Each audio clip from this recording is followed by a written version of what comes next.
suis ravi que ça marche. Bon, bah, très bien.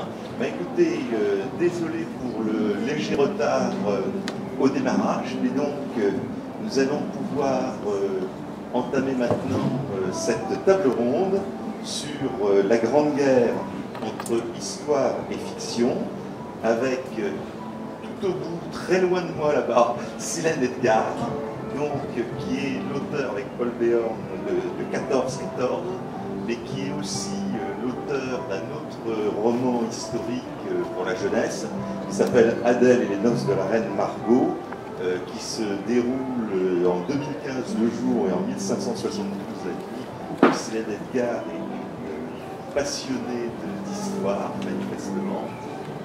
À côté d'elle, donc, Paul Béorn, son co-auteur pour 14-14, mais que l'on connaît aussi pour ses nombreux ouvrages de fantaisie, son diptyque La pucelle de Diable Vert, Les Derniers Parfaits, et puis le 7e Guerrier-Mage. À côté de lui, Bernard Pichelu, qui est un illustrateur, d'abord, et j'ai vu, alors je ne sais pas si vous l'êtes présenté ici, et j'ai vu que vous avez fait les illustrations de Ceux de 14, le célèbre roman de Maurice Genevoix.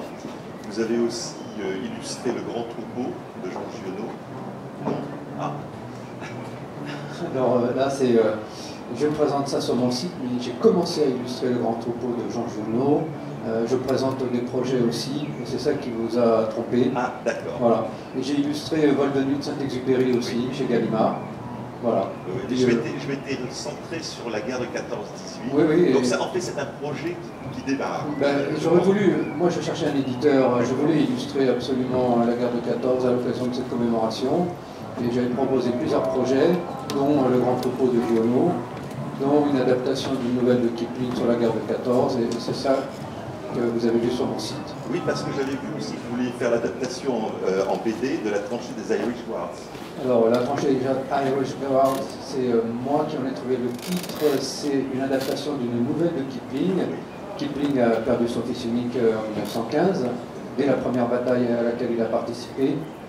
Et j'ai adapté cette nouvelle et je lui ai donné ce titre-là parce que le fils de Kipling faisait partie du régiment des Irish Guards. D'accord. Et à côté de moi, Alain Grousset, qui est l'auteur d'un grand nombre de romans de science-fiction, dont un qui s'intitule La guerre de 14 n'a pas eu lieu, et qui est un roman uchronique, donc on va expliquer tout à l'heure ce que c'est. En quoi cela s'adapte. Et donc il me semble que l'on peut commencer tout de suite, parce que ce qui est important en ce centenaire, ces commémorations du centenaire de la guerre de 14, qui était sans doute une des guerres les plus horribles et les plus dures qui soient, c'est de passer le message sur ce que peut vivre ces gens. Alors je vais me tourner tout de suite vers Bernard, parce que vous illustrez la guerre de 14 telle qu'elle a été vraiment dans les tranchées. Donc qu'est-ce que ça implique comme travail pour ça? Alors moi j'illustre vraiment ce qu'a été la guerre, surtout parce que j'illustre le texte de Maurice Genevoix. Et Genevoix, écrivain combattant, à la différence de presque tous les autres écrivains combattants, il s'est interdit tout arrangement fabulateur, comme il dit, tout effet de fiction, parce qu'il lui semblait que cette réalité-là était tellement particulière, tellement intense, qu'elle avait ses règles propres. Et dans ces règles-là, il y avait celle-ci, c'est qu'il ne fallait pas changer ce qu'il avait vécu. Et d'ailleurs, il dédie son livre à ses camarades morts et à ceux qui ont survécu. Et pour moi, c'est un témoignage plus grand que lui, en fait. Il a mis son talent, son grand talent, au service de ce témoignage humain. Et on a la chance d'avoir ce témoignage-là, parce qu'ils sont rares, les livres comme celui-là, qui sont fidèles à la réalité vécue. Et pour celui qui se demande comment il aurait vécu cette guerre-là, je dois dire que Genevoix avait 24 ans, il était étudiant en littérature à l'école normale supérieure, il n'avait rien à guerrier, et du jour au lendemain, il a été plongé dans cette guerre. Quand j'ai appris que ce livre existait, je me suis dit, mais comment est-ce que cet homme-là a pu vivre ce drame? Et depuis, je l'ai lu et relu bien des fois, et c'est un livre très émouvant et très fort. Et donc, comment fait-on pour illustrer un texte comme celui-là? Il faut, je suppose, beaucoup de recherche. Alors là, peut-être vous travaillez sur des photos.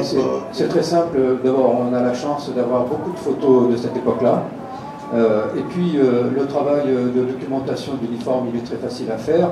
On a quelques photos de soldats en 1914-1915. On sait que le casque Adrian n'existait pas encore, donc ça, c'est une erreur facile à éviter. On sait que ces hommes-là, aux éparges, ils vivaient dans la boue, dans l'hiver, donc les vêtements étaient complètement souillés de boue, ils n'avaient plus de couleur, ils étaient disparates. Ils avaient des uniformes neufs en août 14, mais quelques semaines après, ça n'avait plus rien à voir avec ce qu'ils avaient reçu. L'armement, c'est très simple, il y avait le fusil Lebel, les tranchées, il y a beaucoup de photos de tranchées. Pour ce qui est de la documentation, c'est très très simple. Mais en tout cas, une règle est importante, c'est qu'en dessin figuratif, il faut toujours rester proche de la documentation, du modèle, parce que quand on s'en éloigne, on s'appauvrit en fait. Voilà.